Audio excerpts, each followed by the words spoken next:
Hello everyone, you're watching Nino's product reviews, and today we're going to take a look at the Simbans FunDoTab, a kid's tablet, which is pretty interesting. It's sporting a quad-core Cortex-A33 processor.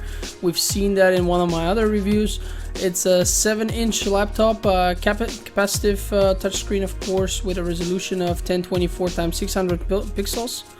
It has 8 GB of NAND flash, so that means that's the space you have inside the tablet itself. It can be expanded via micro SD card to 32 GB if needed be. 512 MB DDR2 RAM is inside this device, and we're talking Android 4.4 KitKat. 2 cameras, one front and one back. The front is 0.3 megapixels, the back one is a 2 megapixel. And Wi-Fi support. No Bluetooth here and no options for a SIM card. As you can see, the device comes with a cover and it looks really nice. I'm actually pretty impressed at how nice it feels. Also, it has the Stormtrooper appearance if you remove the cover, but the cover does provide a lot of safety, and since it is a child's device or it is marketed towards children, you should generally force them to use the cover, because if they drop this thing, it's going to break. We're talking normal, we don't have any Gorilla Glass here, you know. This is gonna break easily, so they gotta pay attention. We do have a sleeve here, which is pretty nice. Let's see how it will look once we put it inside the sleeve. And I see also the user's manual in the background.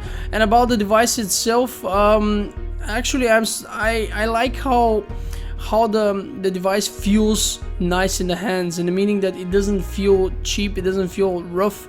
I actually reviewed another tablet, and now that I've touched this one, and it has a similar design and very similar hardware specs, this one just feels a bit more high quality, so to speak. Of the cover is not as big and fat. By the way, you saw the user manual is only in English. The cover is not as fat, and it seems to provide less protection though, but it looks better. And here we have, of course, the charger and the cable. Nothing special here. Also, the packaging is really nice. The packaging reminds me of a smartphone packaging, something that was a bit different on the other one that I've reviewed. It's also a very nice device, but you know, my first impression of this one is better. Before we move on with the testing, I would like to check the weight of this device. According to the technical details, it's supposed to be weighing at 600 grams, but as you can see, even with the cover, it's 338. That was the case with the previous one. I guess they just give you a general weight, which is very good, because I kind of expected it to be heavier. Just when I got it in my hand, I already knew that this was not as heavy as they stated, but I wanted to make sure. And we see we're talking about almost half as much as what is given, so that's pretty nice. I just want to show you how much free space we actually have, because the system itself does take up some of the space in the storage. So we're going to go straight to the storage, and as we can see, we have 4.59 gigabytes of free space out of 5.28, which means that we have a very stock Android, which is good. We don't have any bloatware to slow the device down, and that is very important, since this device is not the fastest one on the market. That's why you also pay a low price for it. But like I said, it's going to be important that we don't have any of this bloatware, because that is going to slow down the device. Thankfully, this is not the case here. Since this device is being marketed towards parents who want to give it to their children as a present, it uses some special kind of software. Let's go to the parent's dashboard here. This is the essential part of the software, the dashboard, where the parent can set up different restrictions for the child. It uses its own kind of UI, and basically you have another entry for the actual kid. I've invented a future son of mine, and you can see you can add specific applications which will be accessible to the child. Here I'm going to add, and it basically redirects you to the App Store. Unfortunately, what I found out about this program is that most of it is basically locked. I'm using a free version. As you can see, even the simplest of these, and these are really ridiculously simple flash games, even those are actually locked and you need to pay to unlock them. You have art options where you can draw on the tablet, storybooks, but almost everything is going to cost you money, and it's totally not worth it. But I will show you some of these applications just so you have seen what it's about. It is there and you can use it, and even as a free option, it is still useful. Let's go into kid mode, and you see it's the zoodles, basically call it. and it does show a little bit of advertisements where it's kind of trying to convince you to do different stuff. But all in all, you know, the kid would log in from here and just choose different games to play or stupid videos to watch for all I care. This is also clunky and kind of slow, so I don't like it. But let's start one of the games. I'll just skip a little bit here.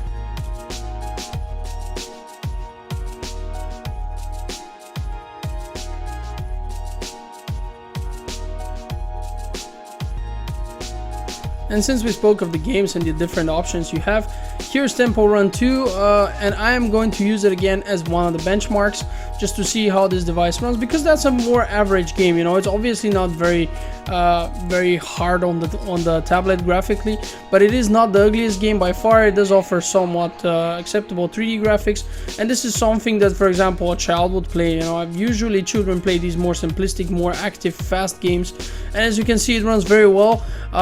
You could pull these tablets through Antutu benchmark and other benchmarks, but I think the real benchmark for this would be how do the games run. And of course, obviously, a number at the end of the benchmark will not be as useful as to just see this.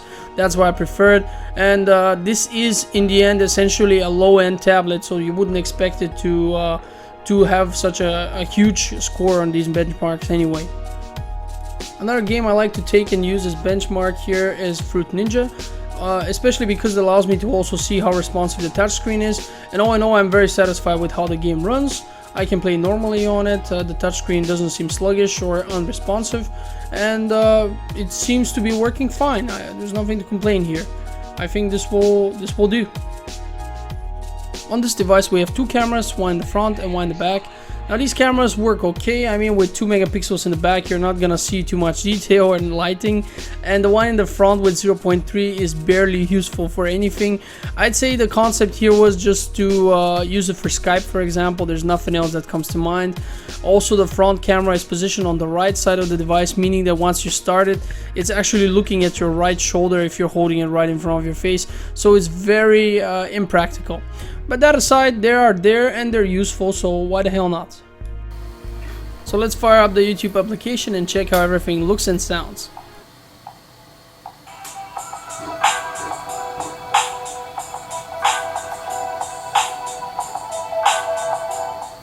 Hallo Freunde, ich bin's, der Nino. Wir schauen uns heute einen Multimedia Bluetooth Controller von IPEGA. Since we have a back-facing speaker, as long as you don't place it on the table or anywhere while you're watching, you should have no problems hearing everything.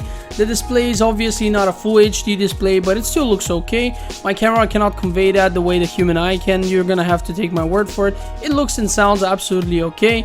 I would give it a solid good.